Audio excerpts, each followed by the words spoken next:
परिस्थिती त्यांनी जे त्यांच्या पद्धतीने हँडल केली, तो त्यांचा स्वतःच्या पक्षाने मित्र पक्षाला बाजूला ठेवून एखादी सत्ता घ्यायची, हे काही मला त्यावेळेस चांगलं वाटलं नाही. परंतु शेवटी त्यांना जे चांगलं वाटलं त्यांनी केलं.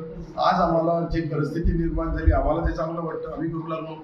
आणि ही या परिस्थितीमध्ये सन्माननीय मुख्यमंत्री एकनाथजी शिंदे, उपमुख्यमंत्री एकनाथजी शिंदे साहेब आणि देवेंद्रजी अंतिम निर्णय घेतले. सर, एवढं टोकाचं पाऊल उचलण्यामागचं कारण काय? टोकाचं पाऊल कुठे आहे? पक्ष हळूहळू सर्व संपत असेल तर त्याच्यामध्ये टोकाची भूमिका कशी असू शकते?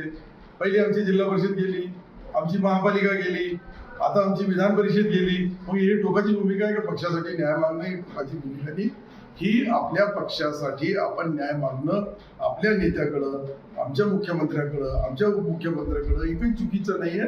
ते त्याच्यावर काय स्पष्टीकरण देतील, उत्तर द्यायचं देतील हे आपल्याला भविष्यामध्ये माहिती. कारण काहीच नाही, आमची जागा होती आम्हाला दिली नाही, आम्हाला निधी मिळत नाही, आम्हाला सत्तेमध्ये असून सत्तेचा काही फायदा आमच्या मतदारसंघात मिळत नाही, आमच्या नगरसेवकाच्या वार्डामध्ये मिळत नाही, नगरपालिकेला मिळत नाही. म्हणून नाही इलाजाने अशा परिस्थितीमध्ये कार्यकर्त्याच्या भावना लक्षात घेऊन त्यांनी जे केलेले आहे त्यासाठी तुम्ही चिंता करू नका.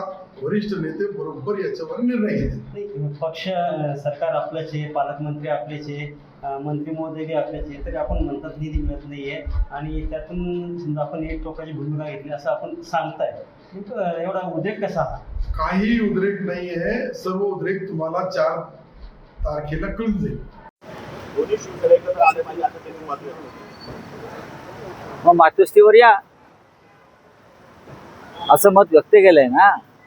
मग आम्ही मातोश्रीवर बसलेलो आहोत उद्धव साहेबांच्या नेतृत्वाखाली.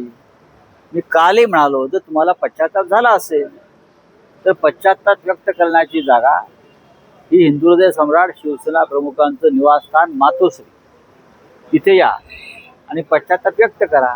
मग आम्ही चर्चा करू. कशाला निमंत्रण द्यायचं? कशाला निमंत्रण?